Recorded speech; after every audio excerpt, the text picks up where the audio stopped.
When I opened my eyes to find a wolf's amber gaze inches from my face, my first thought wasn't fear. It was that my mother had been right all along. The memory flooded back in fragments. The cliff edge crumbling beneath my boots, the sickening drop through pine branches, the world going black.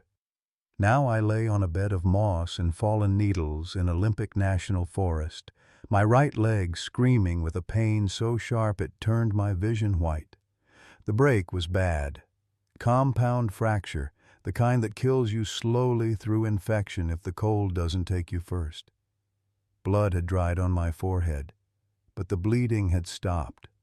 Something, had splinted my leg with branches and strips torn from my own jacket. The work was professional, precise, impossible. 2 wolves circled me like silent guardians. The larger one, a magnificent female with silver-white fur, watched the forest with ears pricked for danger. The younger wolf with mismatched eyes pressed his warm body against my side. My satellite phone lay shattered 20 feet away. No rescue was coming. Leave a like and share your thoughts in the comments along with the city you're watching from now. Let's continue with the story. I should start by telling you who I am, or at least who I thought I was before everything I knew turned to lies. My name is Sarah Elizabeth Morgan. I'm 29 years old, though some days I feel ancient. I'm a PhD candidate in forest ecology at the University of Washington, which sounds impressive until you learn I'm drowning in $134,000 of student debt. Every month, $847 vanishes into interest payments alone. The weight of it sits on my chest like a stone, constant and crushing. I grew up believing my parents died in a climbing accident when I was 18. A freak fall in the Cascades, they told me. Wrong anchor point, faulty equipment, 2 lives snuffed out in an instant. My grandmother Margaret took me in afterward, gave me a home when I had nothing, except she wasn't my grandmother. But I'm getting ahead of myself. Margaret Morgan died 8 months ago at 74. Heart failure, the doctors said. She went peacefully in her sleep, they promised, as if that should comfort me. It didn't. Nothing about her death felt peaceful. She'd been working on something in the months before, something that made her hands shake when she thought I wasn't looking. She kept journals, dozens of them, coded in symbols I couldn't read. When I asked what she was researching, she'd smile that distant smile and say, "Just old woman's work, sweetheart. Nothing for you to worry about." But I should have worried. I should have pushed harder. Margaret was a botanist and former forest ranger who knew Olympic National Forest better than anyone alive. She taught me to read the forest like a book, which plants indicated drought stress, how to find water by following animal tracks, which berries would keep you alive and which would kill you in hours. Every hike we took, every plant she showed me, every lesson in survival felt like love. I didn't realize she was training me for something. She died without health insurance, choosing food over the $320 monthly heart medication she needed. I found the unpaid prescription receipts after her funeral. That's when the guilt started eating me alive. I was so focused on my research, my degree, my future, that I never noticed her struggling. Now I'm alone in the forest she loved with 2 wolves and a broken leg, realizing that maybe I never really knew her at all. I should have died that first night. The temperature dropped from 45 degrees to 38, and the October rain turned relentless, soaking through my clothes until I couldn't stop shaking. Hypothermia doesn't announce itself with trumpets. It creeps in quietly, making you sleepy, making you want to close your eyes and drift away. That's how it kills you, gently, like a lullaby. But the white wolf wouldn't let me sleep. She positioned herself on my left side, her massive body creating a barrier against the wind that howled down from the mountain peaks. I could feel her warmth radiating through my wet clothes, could hear her steady breathing in the darkness. The younger wolf, the one with 1 blue eye and 1 amber, pressed against my right side. Together, They formed a living cocoon that kept the worst of the cold at bay. They took turns keeping watch. When the white wolf rose to patrol the perimeter, the dark one would shift closer, covering more of my body with his heat. When he left to investigate distant sounds, she would return and adjust her position. Their coordination was flawless, practiced, as if they'd rehearsed this rescue 100 times. I drifted in and out of consciousness, my dreams filled with Margaret's voice reciting old sayings. "The Lord provides in mysterious ways," she used to tell me. "Sometimes help comes on 4 legs instead of 2. Dawn broke with painful clarity. My head throbbed where I'd struck it during the fall, and my mouth felt like I'd swallowed sand. But I was alive, and I was warm. More remarkably, when I examined my broken leg in the morning light, I realized something impossible. The splint wasn't random. The branches ran along my fibula's natural line, held in position by strips of my own shirt that had been torn with disturbing precision. Moss and pine needles cushioned the pressure points exactly where a trained medic would place them. This wasn't instinct. This was learned behavior applied with medical knowledge. I stared at the white wolf who watched me with those unsettling amber eyes. "Who taught you this?" I whispered. She tilted her head, and for a moment I could have sworn she understood the question. The dark wolf noticed I was awake and immediately trotted away into the undergrowth. I heard him moving through the forest, purposeful, searching. When he returned 5 minutes later, he carried something carefully in his teeth, my water bottle which had rolled 30 feet down the slope. He set it beside me without puncturing the plastic. The bottle was full. Fresh, cold water that tasted of mountain springs. I wanted to cry but didn't have the moisture to spare. Instead, I reached for my backpack, which had survived the fall remarkably intact. Inside, wrapped in oiled cloth and miraculously undamaged, was Margaret's leather journal. I'd brought it for comfort, never expecting to need the knowledge it contained. My hands shook as I opened it to a random page. The entry was dated 7 years ago, written in Margaret's careful script. "The white wolf with amber eyes came to me today, injured and alone.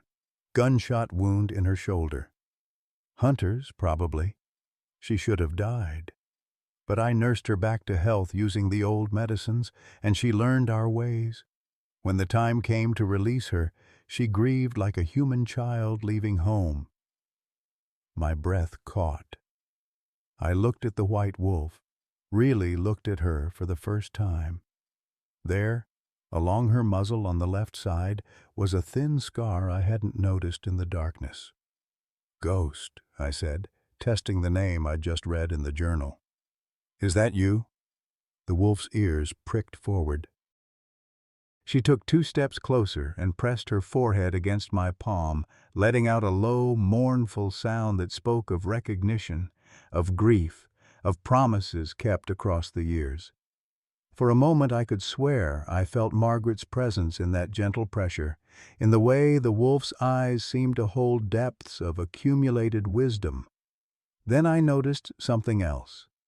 Around Ghost's neck was a weathered collar, and attached to that collar was a small GPS tracker. Someone knew exactly where I was. I spent the next 6 hours trying to move toward civilization, crawling on my hands and one good knee while Ghost and Ember flanked me like bodyguards. Every few feet the pain in my broken leg would white out my vision and I'd have to stop, panting, tasting bile. 200 yards in 3 hours. At that rate I'd die of infection before I made it a single mile. That's when I heard footsteps behind me. I froze, my heart hammering against my ribs. Ghost's ears went flat against her skull. Ember positioned himself between me and the sound, a low growl rumbling in his chest. Slowly, painfully, I turned my head. A man emerged from the tree line with his hands raised in a gesture of peace. He was maybe 58, with a weathered face that spoke of decades spent outdoors and gray hair tied back in a simple ponytail. He wore practical ranger gear, worn hiking boots, cargo pants, a canvas jacket that had seen better years. Most importantly, he moved through the forest with the quiet confidence of someone who belonged here. "Easy, friend," he said softly. And I realized he was talking to Ember, not to me. What shocked me was that Ember's growling subsided. Not completely. The young wolf remained alert, but he didn't attack. And Ghost, instead of charging this stranger, actually took 2 steps toward him, her tail giving a small, uncertain wag. "Sarah Elizabeth Morgan," the man said, finally looking at me. "Your grandmother Margaret spoke of you often. I'm Robert Harrison. I was a friend of hers." I studied his face, searching for deception. There was something familiar about his features, though I couldn't place it. His dark eyes held the same depth of knowledge I'd seen in Margaret's gaze, the look of someone who carried old stories and understood their weight. "How did you find me?" My voice came out as a croak. He gestured toward Ghost. "She's been my research subject for 2 years. When her GPS collar stopped moving in this location for extended periods, I came to investigate." He paused, studying my makeshift splint with professional interest. "Though I have to say, whoever treated your leg knew exactly what they were doing." I glanced at Ghost, who had relaxed enough to sit, though she continued watching Robert with sharp attention. "That would be my guardian angels here." "Remarkable," Robert murmured, pulling out a small camera. "May I document this? The level of care they've shown is unprecedented in wild wolf behavior. Most wolves would investigate a fallen human and move on. These 2 have essentially adopted you." He knelt beside me, and I caught a glimpse of what he carried. His medical kit contained hospital-grade supplies far beyond what any field researcher would typically need. He had satellite communication equipment clipped to his belt, and when he moved to examine my leg, I saw the unmistakable outline of body armor beneath his jacket. "You're not just a wildlife biologist," I said flatly. Robert paused in his examination of my leg, meeting my eyes directly. "No, I'm not." He returned to checking my injury with gentle, practiced hands. "But right now, that's not important. What matters is getting you proper medical attention before infection sets in. That leg needs surgery, and you're showing early signs of hypothermia, despite our friend's best efforts." He was right. My body temperature still fluctuated wildly, and the pain in my leg had evolved from sharp agony to a deep, throbbing ache that suggested complications. "I can radio for a helicopter evacuation," Robert continued, pulling out his satellite phone. "But there's a complication." He looked at Ghost and Ember. "These wolves will need to come with us, at least temporarily. Ghost is wearing an experimental tracking collar that contains valuable research data. And Ember—" He trailed off, studying the younger wolf with an expression I couldn't read. "Ember is special. His behavioral patterns, his intelligence level, his apparent ability to problem solve and anticipate human needs, these traits are extremely rare. If certain parties learned about his abilities, they'd want to capture him for study." A chill ran down my spine that had nothing to do with the mountain air. "What kind of parties?" Before Robert could answer, the radio on his belt crackled to life. A voice spoke in coded military jargon, reporting GPS coordinates and requesting status updates. Robert quickly turned down the volume, but I'd heard enough to understand this wasn't a routine research expedition. "Robert," I said carefully, "who are you really, and what does this have to do with Margaret?" The question seemed to age him before my eyes. He sat back on his heels, looking between me and the wolves with the expression of a man carrying heavy secrets. When he spoke again, his voice held the weight of old grief. "Margaret saved my life 25 years ago. I was a young soldier then, injured in a training accident in these same mountains. She found me, treated my wounds with traditional medicines, and taught me to respect the forest. We became close, very close. He paused, choosing his words carefully. Close enough that when she told me she was pregnant, I wanted to leave the military and marry her. Close enough that when her family convinced her I was just another man who would abandon her, it broke both our hearts. My breath caught as pieces began clicking into place. The familiar features, the way he moved through these woods with casual familiarity, the depth of knowledge about Margaret's work. How close, I whispered.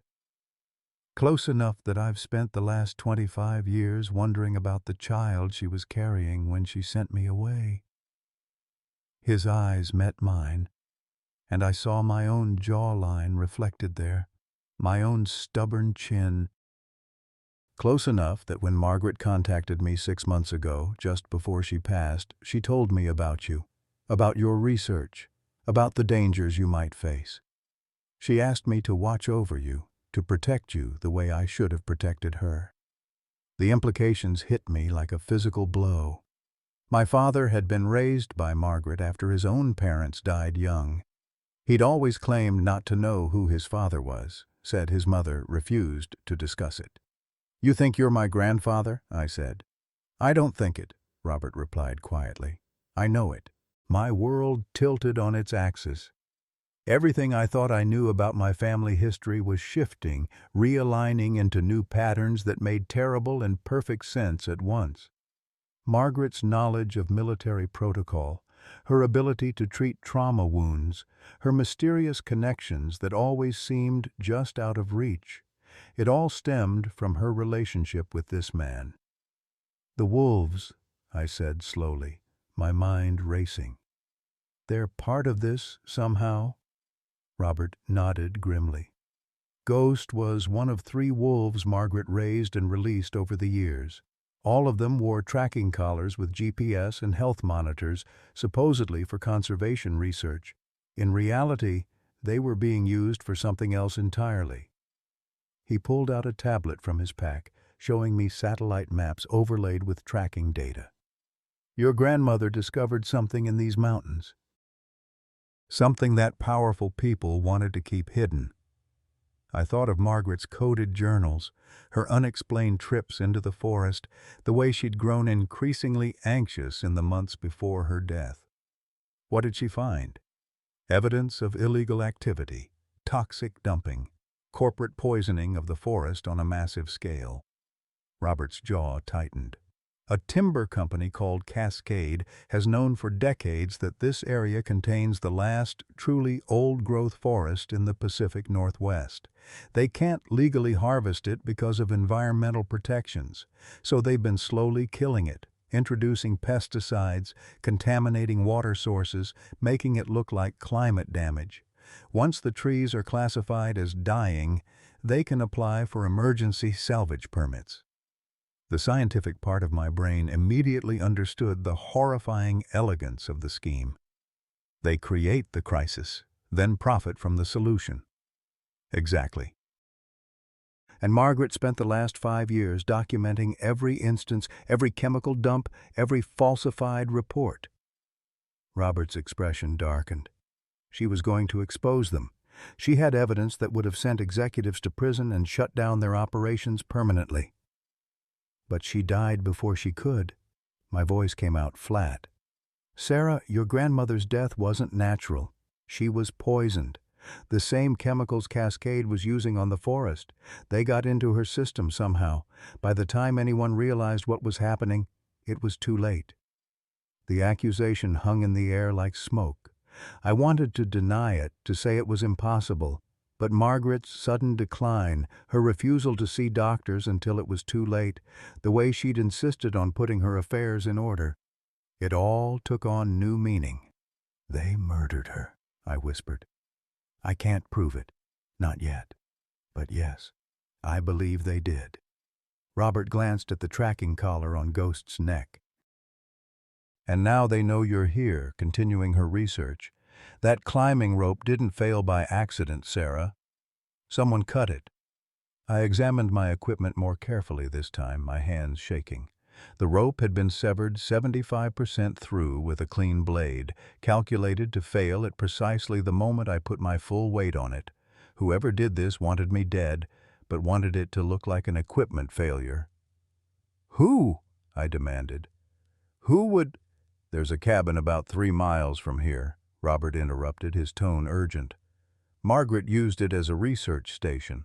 It's also where she kept her evidence, all of it. Soil samples, water tests, videos, financial records, everything needed to bring down Cascade and everyone they've paid off." He checked his GPS again. "But we need to move now. They're triangulating this area, and when they realize you survived the fall, they'll come looking." Ghost suddenly stood, her hackles raised.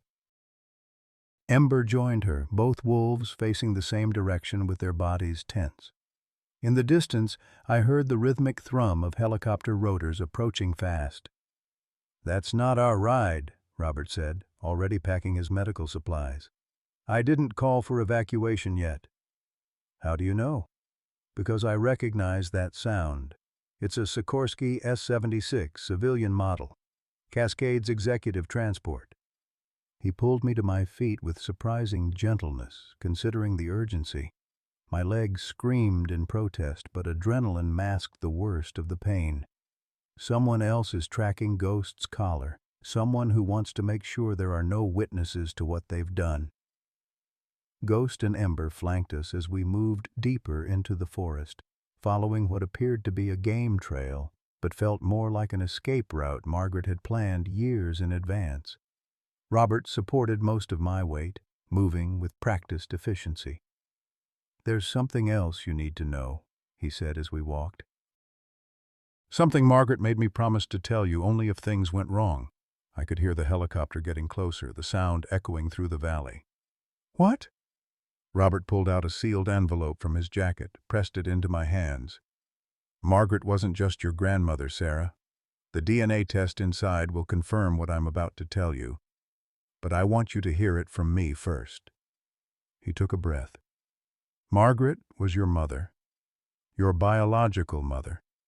She gave birth to you at age 46 and placed you with her sister Elizabeth, the woman you called Mom. When Elizabeth and her husband died in that climbing accident, Margaret finally got you back. But she never told you the truth because she was trying to protect you from my world, from the enemies I'd made, from the danger that came with knowing who you really were." I stopped walking, despite the approaching helicopter, despite everything. "That's impossible. My mother, Elizabeth, she was—" "Your aunt. Your father was Elizabeth's husband, Thomas. They raised you as their daughter because Margaret asked them to, because she was terrified that my work, my enemies, would put you in danger." Robert's voice cracked. "She kept you safe by keeping you at a distance. And when I finally learned the truth 6 months ago, when she contacted me and told me everything, I understood why. Because look at what's happening now. Look at who's hunting you." The envelope in my hands felt impossibly heavy. Inside were DNA results, legal documents, the proof of a lie that had lasted my entire life. 29 years of calling her grandma when I should have said mom. 29 years of grief over parents who were actually my aunt and uncle.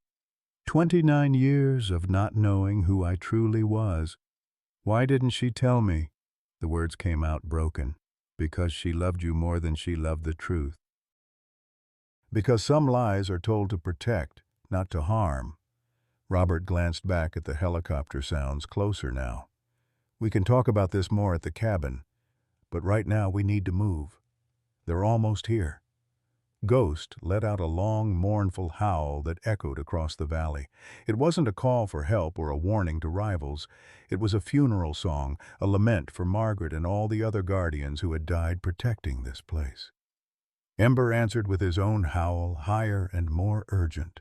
And suddenly, I understood what the wolves had been waiting for all along. Not rescue, not safety, justice. Justice for the woman who had loved them enough to die for their freedom. Justice for the forest being murdered acre by acre. Justice for all the lies and secrets and violence done in the name of profit. The helicopter crested the ridge behind us, and I saw the Cascade Timber logo painted on its side. Through the cockpit window, I glimpsed men with weapons, scanning the forest below. Robert grabbed my arm. "The cabin is our only chance. Margaret prepared it for exactly this scenario. Trust me, Sarah. Trust your mother's plan." I looked at Ghost and Ember, both wolves alert and ready. I thought of Margaret spending years training them, building caches, creating escape routes, all while knowing that someday someone might need this elaborate rescue system she'd constructed. She hadn't just been protecting the forest, she'd been protecting me. "Let's go," I said. The cabin emerged from the dense forest like a ghost materializing from mist. Small and weathered, it sat in a hidden clearing so perfectly camouflaged with moss and aging wood that you could walk within 10 feet and never notice it. Solar panels hid beneath the canopy, their surfaces dulled to prevent reflection. No road led here, no path visible to casual observers. Margaret had built this place to be invisible. Robert had a key. The door swung open on well-oiled hinges, revealing a single room that appeared at first glance to be nothing more than a rustic research station. A cot in one corner, a wood stove, shelves lined with field guides and botanical reference books. The kind of place a dedicated researcher might use for extended stays in the wilderness. But Robert moved to the center of the floor and pressed down on what looked like a random plank. I heard a click, and an entire section of flooring lifted away to reveal a staircase descending into darkness. "Lord have mercy," I whispered, borrowing one of Margaret's favorite expressions. The underground room took my breath away. It was larger than the cabin above, its walls covered floor to ceiling with maps, photographs, and documents. Computer equipment hummed quietly in one corner, powered by the hidden solar array. This wasn't just a research station, it was a command center. Robert helped me down the stairs, my broken leg throbbing with each step. Ghost and Ember descended after us, moving with surprising ease in the confined space. They'd been here before, I realized. They knew this place. The investigation wall told a story 20 years in the making. Photographs showed clear-cut forests, dated and cataloged by year. Soil sample analysis results were pinned beside water contamination reports. Corporate land acquisition documents mapped the gradual encroachment of Cascade Timber into protected areas. And at the center of it all, like a spider in a web, were financial records documenting systematic corruption. Margaret started noticing unusual tree die-off patterns in 2003, Robert explained, pointing to early photographs.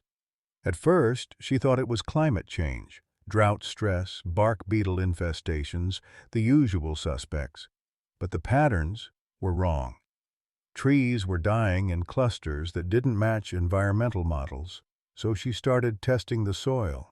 He opened a locked file cabinet, pulling out laboratory reports that made my scientific training recoil in horror. Arsenicum, chlorpyrifos, DDT, chemicals banned for decades. All present in concentrations high enough to kill slowly, but not so high as to trigger immediate investigation. "They were poisoning the forest," I said, my voice hollow, "making it look like natural decline. Brilliant, isn't it? In a horrifying way." Robert's expression was grim. "Healthy, old-growth trees are protected by federal law. Can't touch them.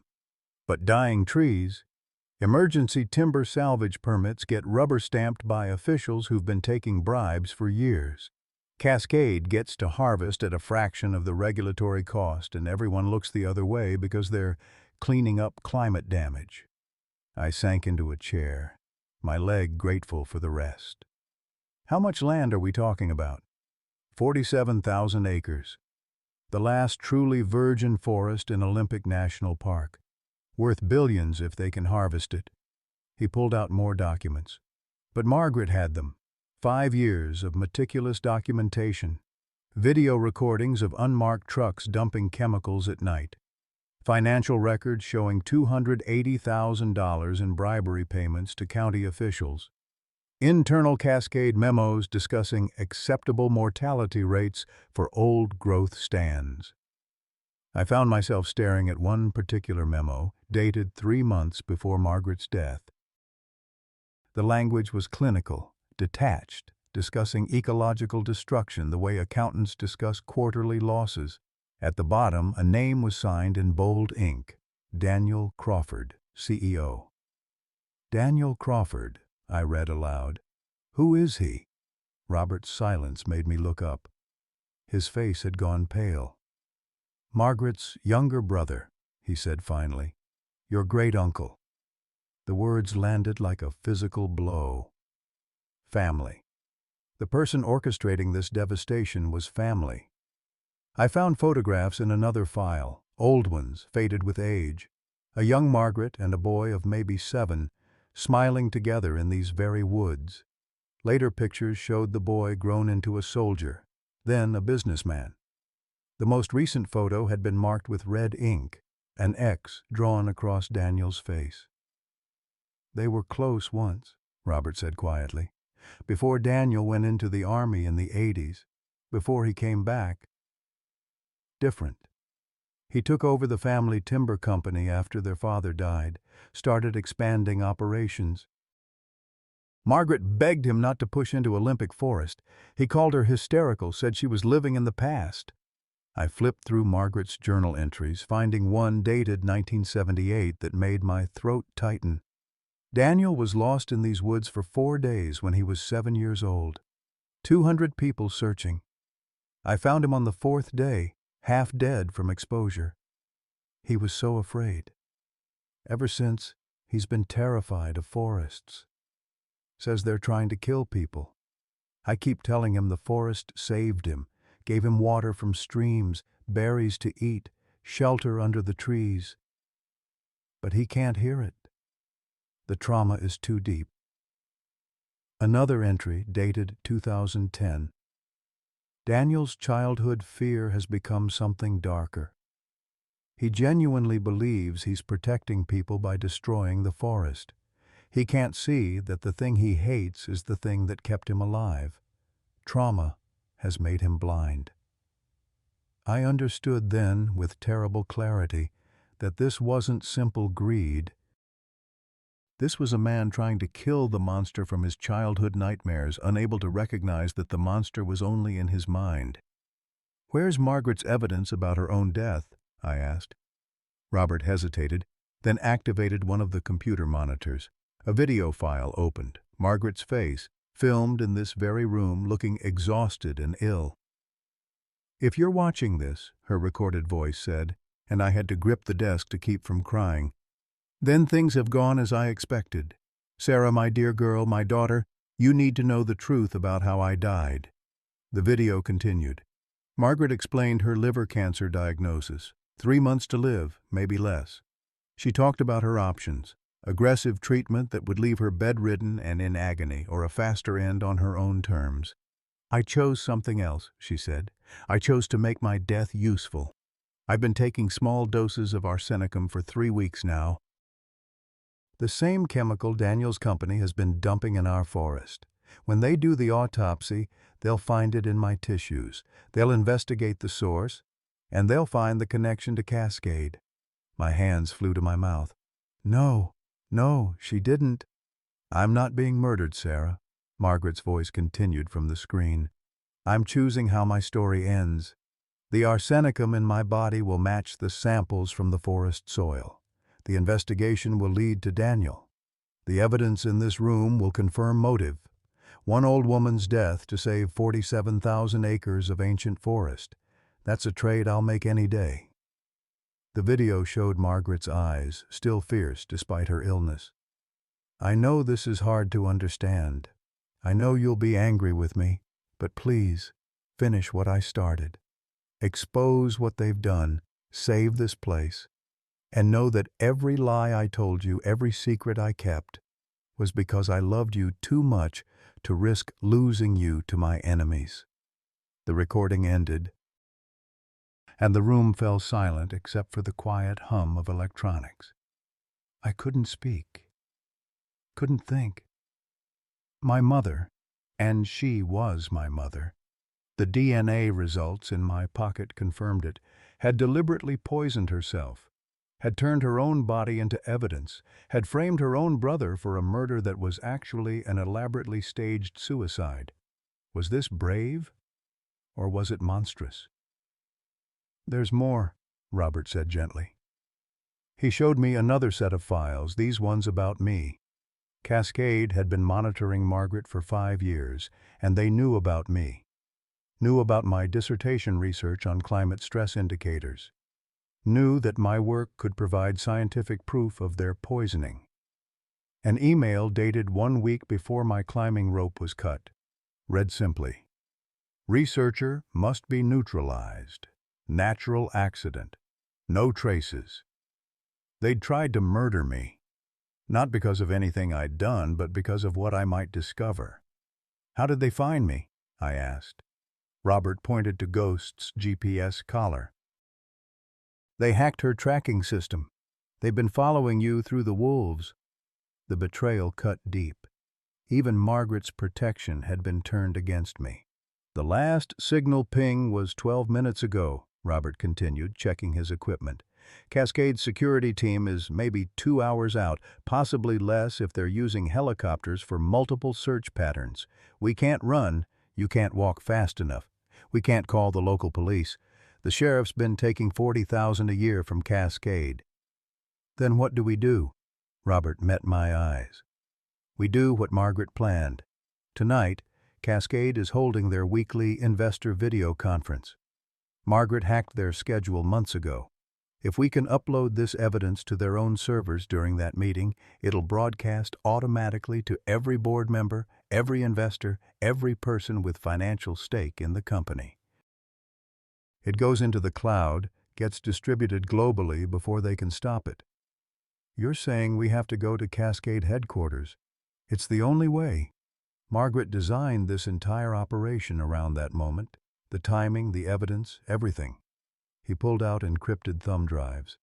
"But we have to get there in the next 4 hours, access their network, and upload before security realizes what's happening." I looked at my broken leg, felt the fever building in my blood from early infection. Looked at Ghost and Ember, both wolves watching me with those impossibly intelligent eyes. "This is insane." "Yes," Robert agreed. "But it's the only play we have." The plan was desperate, bordering on suicidal, but Robert laid it out with the calm precision of someone who'd orchestrated operations like this before. We would stage our own capture. Walk out of the cabin just as Cascade's security team arrived, hands raised, claiming we only wanted medical help for my leg. The encrypted drives would be hidden in a new, untracked GPS collar that Robert would place on Ghost. The wolves would follow at a distance, appearing wild and unconnected to us. "They'll take us directly to headquarters," Robert explained, gathering equipment. "Daniel will want to interrogate us personally, find out what we know. That gives us access to the building, to their network. During the investor meeting, when everyone's focused on the presentation, we make our move." I watched him work, this grandfather I'd just met, this former CIA agent who'd loved my mother and lost her. "And if we fail? Then we die, knowing we tried." He said it matter-of-factly, without drama. "But we won't fail." Margaret spent 2 years planning this. She knew every security protocol, every weakness in their system. She worked for Cascade 20 years ago as an environmental consultant. That's how she learned their network architecture. Another revelation, another piece of Margaret's secret life clicking into place. The sound of vehicles approaching made us both freeze. Multiple engines, heavy tires on forest roads that supposedly didn't exist. They were closer than Robert had estimated. "Now or never," he said. We climbed back up to the cabin level. Ghost and Ember waited by the door, and for a moment I locked eyes with the white wolf. In her amber gaze I saw something that looked impossibly like understanding, like she knew exactly what we were about to do and had already decided to see it through. Robert removed Ghost's old collar, replacing it with a new one that concealed the thumb drives containing Margaret's evidence. "If this goes wrong," he told the wolf, speaking as if she could comprehend every word, "you run. You take Ember, and you run deep into the forest where they'll never find you. Understand?" Ghost's tail gave one slow wag. We stepped outside just as 4 black SUVs roared into the clearing. Armed men poured out, at least a dozen of them wearing tactical gear that had no business being on a civilian timber company's payroll. This was a private army. I raised my hands, Robert doing the same beside me. "Please," I called out, letting my exhaustion show. "I need medical help. My leg." "Sarah Morgan," the voice came from the lead vehicle. A man stepped out, and my breath caught. He looked so much like Margaret it hurt. The same sharp cheekbones, the same intelligent eyes, but where Margaret's gaze had been warm, his was cold. "My niece." I'm so sorry it came to this. Daniel Crawford looked to be in his early 50s, fit despite his age, dressed in expensive outdoor gear that had never seen actual wilderness. He approached us with his hands in his pockets, projecting calm authority. "Uncle Daniel," I said, testing the word. "I didn't know I had an uncle." "Your grandmother, your mother, I should say, kept many secrets." His smile didn't reach his eyes. "But we're family, Sarah. Let's get you medical attention, and then we can talk about this misunderstanding." Within minutes, Robert and I were zip-tied and loaded into an armored vehicle. Professional, efficient, terrifying in its normalcy. Through the bulletproof windows, I watched Ghost and Ember slip into the forest, shadows disappearing into shadows. The security team never even noticed them. The drive to Cascade headquarters took 90 minutes, long enough for my fever to climb, for the infection in my leg to make me lightheaded and nauseous. Long enough to see how thoroughly Margaret had been outmaneuvered, how completely we were trapped. The building rose from the valley floor like a monument to corporate arrogance.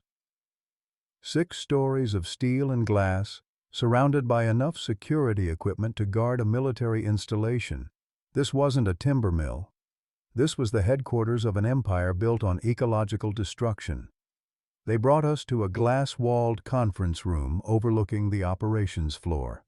Through the windows, I could see dozens of employees working at computer terminals, managing what I now knew was a criminal enterprise disguised as sustainable forestry.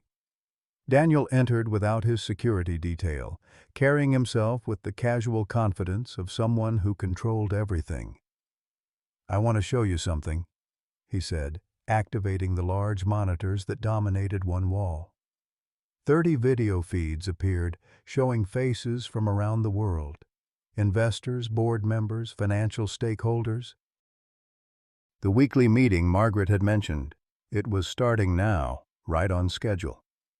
"Project Olympic," Daniel began his presentation. "Our most ambitious sustainable timber salvage initiative to date." I watched in sick fascination as he displayed doctored photographs of climate-damaged forest, knowing that what looked like drought stress and beetle kill was actually chemical poisoning. He projected financial models showing $340 million in profits over 10 years. Every word was a lie wrapped in technical language and environmental concern. The investors ate it up. Questions came about harvesting schedules, profit margins, regulatory compliance. Not one person asked about the actual forest, about what was being destroyed. Robert caught my eye. The computer terminal in the corner of the room was active, logged into Cascade's internal network. All we needed was 30 seconds of distraction. 30 seconds to plug in the drives and initiate the upload that would broadcast Margaret's evidence to every person on those video feeds, but we were zip-tied, watched. And Daniel was watching us with an expression I couldn't quite read, not triumph, Not cruelty, but something closer to sadness. "You look like her," he said quietly, almost to himself. "Like Margaret when she was young, before she chose trees over family, before she chose you over me." And I understood then that this wasn't just about money or power. This was about a 7-year-old boy lost in the woods, terrified and alone, whose fear had metastasized over 45 years into something monstrous. The fire alarm that shattered the tension wasn't random chance. Through the glass walls of the conference room, I saw Ember streaking past on the operations floor below, his dark fur a blur of motion. He'd somehow gotten inside the building, and he was systematically triggering every alarm he could reach. Chaos erupted. Sprinkler systems activated throughout the building, drenching equipment and sending employees scrambling for exits. Emergency protocols kicked in, and the professional security team that had seemed so imposing suddenly fractured into confusion. That's when Ghost appeared. She came through the ventilation grate above us, dropping into the conference room with predatory grace. The guards who'd been watching us froze, their training evaporating in the face of a wolf where no wolf should be. Ghost wasn't attacking, she was delivering. She trotted directly to me and dropped something at my feet. The new GPS collar, the one containing Margaret's encrypted drives. Robert moved first. The zip ties around his wrists, which he'd been slowly working loose for the past hour, finally gave way.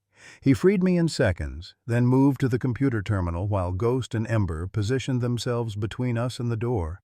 "Stop!" Daniel's voice cracked with something beyond anger. Fear, maybe, or the beginning of a breakdown. "You don't understand what you're doing." "I understand perfectly," I said, crawling to the terminal despite the agony in my leg. The investor video conference was still live, 30 faces watching in confusion as their meeting dissolved into chaos. "You've been poisoning the forest for years, making it look like climate damage so you could harvest protected land." I plugged in the first drive. The upload began. 15%, 25%, 35%. "You think you're protecting people," I continued, my voice rising, "but you're destroying the very thing that could save us. That forest absorbs more carbon dioxide than any other ecosystem in North America. It provides watershed for 3 million people. And you're killing it because 45 years ago you got lost in the woods and it scared you." Daniel's face had gone white. On the screens behind him, investors were leaning forward, seeing the files as they appeared on their shared network. Laboratory reports, video footage of unmarked trucks dumping chemicals, financial records showing systematic bribery, 45%, 52%, 60%. "My sister killed herself to stop you," I said, and the words tasted like ash. "Margaret poisoned herself with the same chemicals you've been using. She turned her own body into evidence that would lead investigators straight to you. That's how much she loved this forest. That's how desperate she was to stop you." The revelation landed like a bomb. Daniel staggered backward, his face crumbling. "No, that's not. I never wanted—" "You tried to have me killed," I pressed on. "Cut my climbing rope, hoping it would look like an accident. Because you knew if I continued Margaret's research, I'd find the proof she'd been gathering. You murdered your own sister through your poisoning, and then you tried to murder her daughter to cover it up." 70%, 78%, 85%. On the video screens, I could see board members frantically disconnecting from the call. Too late. The files were already spreading through Cascade's cloud servers, automatically forwarding to regulatory agencies, news organizations, law enforcement. Margaret had set up the distribution system years ago, just waiting for someone to pull the trigger. Daniel pulled a gun from his jacket. His hand shook so badly I thought he might drop it. "I was 7 years old," he said, his voice breaking. 4 days in these woods, cold, dark, alone. I prayed for help and nothing came. The trees didn't care. The animals walked right past me. I almost died. But you didn't die, I said gently, even as Robert moved protectively between us. You survived, and you survived because the forest gave you what you needed. Water from the streams, berries to eat, shelter under the fallen logs. You survived because the forest was actually protecting you, not trying to kill you. Your fear made you see monsters where there were only trees. 92%, 95%, 98%. Ghost moved then, but not to attack. She approached Daniel slowly, calmly, and sat down directly in front of him. Her amber eyes locked onto his, and something in that gaze, ancient, knowing, utterly without judgment, seemed to pierce through his defenses. I remember wolves, Daniel whispered. When I was lost, I heard them howling. I was so afraid they would attack me. His gun hand lowered slightly. But they never did, they just watched. They were guarding you, I said, understanding flooding through me. Keeping other predators away from a lost child. The forest didn't try to kill you, Daniel, it saved you, and you've spent 45 years trying to destroy the thing that kept you alive. 100%. Upload complete. The room filled with the sound of sirens. Robert's emergency beacon, triggered hours ago, had finally brought FBI agents to the scene. I could hear shouting from the floors below, the professional chaos of a federal raid in progress. Daniel dropped the gun. It clattered on the floor as he sank to his knees, 45 years of trauma finally breaking through the walls he'd built. "She's really gone?" he asked, looking at me with Margaret's eyes. "Margaret really killed herself?" "She died trying to save what you were destroying," I said. "She died hoping you'd understand, eventually, that the monster you've been fighting only existed in your mind." The FBI agents who entered moments later found a CEO having a complete psychological breakdown, a wounded graduate student barely conscious from fever and blood loss, and two wolves sitting calmly beside us like guardian angels made flesh. As they put Daniel in handcuffs, gently, because even the agents could see he was no longer a threat to anyone, he looked at me one last time. "I'm sorry," he said. "I'm so sorry.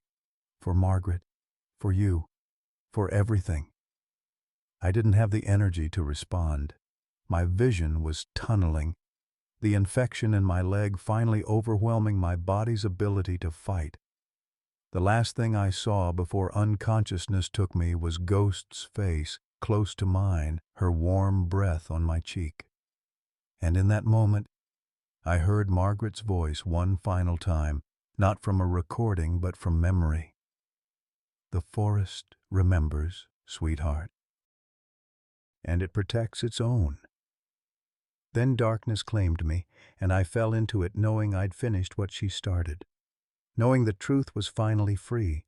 Knowing that sometimes the people who save us have 4 legs instead of 2. I woke in a hospital room in Seattle 14 hours later, my leg encased in a proper cast with metal pins holding the bone together. The surgery had been successful, the doctors told me. The infection caught just in time. I'd walk again, though it would take 6 months of physical therapy and I'd always have a slight limp. Robert sat in the chair beside my bed, looking like he'd aged a decade overnight. When he saw me awake, relief flooded his weathered face. "Your mother would be proud," he said quietly. The media firestorm had already begun. By the time I was strong enough to watch the news, the story was everywhere. PhD student exposes timber corporation ecocide. Mother's final act uncovers environmental crimes. Wolves help bring down corporate conspiracy. But the coverage wasn't uniformly positive. Public opinion split sharply down ideological lines. Environmental groups hailed Margaret as a martyr, a hero who'd sacrificed everything to protect ancient forest. The timber industry painted her as a mentally unstable eco-terrorist whose suicide proved her instability. Ethicists debated whether her choice had been brave or deeply troubling. Social media exploded with arguments about ends and means, about when, if ever, suicide could be justified for a cause. The controversy deepened when wildlife biologist Dr. Patricia Chen from the University of Washington visited my hospital room with DNA results on Ghost and Ember. They weren't pure wolves. Ghost was 87.5% gray wolf, 12.5% Alaskan Malamute. Ember was second-generation hybrid.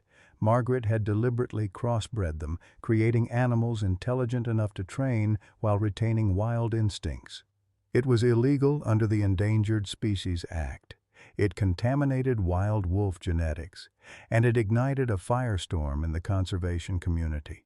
Wildlife purists demanded the wolves be euthanized. Zoo administrators wanted them for educational exhibits. Sanctuary directors argued for isolation to prevent further breeding. And I, lying in that hospital bed with tubes in my arms and grief in my heart, could only think, they saved my life, and now people want to kill them for existing. I gave my first interview from that hospital bed, defending a woman I was still learning to understand. She wasn't perfect, I told the reporter. She lied to me my entire life about who she was. She broke laws. She manipulated her own death to serve her purposes. But she also saved 47,000 acres of old-growth forest. She stopped a corporation from poisoning watersheds that serve 3 million people. Judge her actions, but try to understand her purpose. The backlash was immediate and vicious. Letters arrived calling me just as crazy as your mother. Death threats came from Cascade employees who'd lost their jobs when the company declared bankruptcy. But donations poured in, too, from environmental groups worldwide, from people who saw in Margaret's story something worth honoring. Daniel's fate became its own tragedy. Arrested and charged with environmental crimes, conspiracy to commit murder, corporate fraud, and systematic bribery, he suffered a complete psychiatric breakdown during processing. He was hospitalized, diagnosed with complex PTSD, dissociative disorder, and acute anxiety. 45 years of untreated childhood trauma finally erupting. The real tragedy wasn't just his crimes. It was understanding how a 7-year-old boy's terror had metastasized over decades into something monstrous. Margaret had tried to get him help, had begged him to see therapists to process what had happened to him in those woods. He'd refused, building walls around his fear until the walls became a prison that trapped him into destroying the very thing that had saved his life. As I recovered, I read Margaret's journal cover to cover, finding pieces of her I'd never known, love letters she'd never sent to Robert, entries about holding me as a baby, and wanting desperately to tell me, I'm your mama, not your grandma. Pages describing the agony of watching me grow up calling another woman mom, while she stood at a careful distance, protecting me from dangers I couldn't see. One entry broke me completely. Sometimes I hold Sarah and want to tell her the truth, but I see her happy, and I don't want to confuse her. Is it selfish that I cherish our time together, even though it's built on a lie? Someday she'll hate me for this. I accept that. I'd rather her hate me than fear the world the way Daniel fears the forest. I wept for the years we'd lost, for the truth that came too late, for a mother who'd loved me enough to let me think she was someone else. Ghost and Ember's custody battle reached crisis point. A court hearing was scheduled to determine their fate, and I was bedridden, barely able to advocate. Robert lacked legal standing. It looked increasingly likely that the wolves who'd saved my life would be taken, isolated, possibly killed for being what Margaret had made them. Then Robert brought me another envelope. Margaret left this, he said. Instructions to open it only if Ghost's life was threatened. Inside were additional legal documents and DNA confirmations, but also a video I hadn't seen, Margaret's complete final recording. She explained everything. how she'd hidden me with her sister Elizabeth to protect me from Robert's CIA work and her own environmental activism enemies. How the climbing accident that killed Elizabeth and her husband in 2006 was tragically real. How Margaret had finally gotten to raise me, but only by maintaining the fiction that she was my grandmother. "I'm sorry for every lie," Margaret said on that recording, her voice weak but steady. "But Sarah, you were never unloved. You were so loved that we hid you from the world. Every hike we took, every plant I showed you, every survival skill I taught. I was preparing you to continue this work. You weren't just my daughter. You were my legacy." The recording revealed one more crucial detail. Margaret had established a trust fund, paid for through a life insurance policy she'd maintained for 29 years, $2.4 million, designated for Sarah Elizabeth Morgan, my daughter. The policy predated her cancer diagnosis by decades, meaning the suicide didn't void it. She'd gone without medication, choosing to pay those premiums instead, literally sacrificing her health so I could have financial security. I used every penny to establish the Margaret Morgan Wildlife Sanctuary, 400 additional acres purchased around the cabin, a nonprofit conservation program, a research station offering free housing and tuition for graduate students, and most importantly, a wolf conservation and education program with Ghost and Ember as founding ambassadors.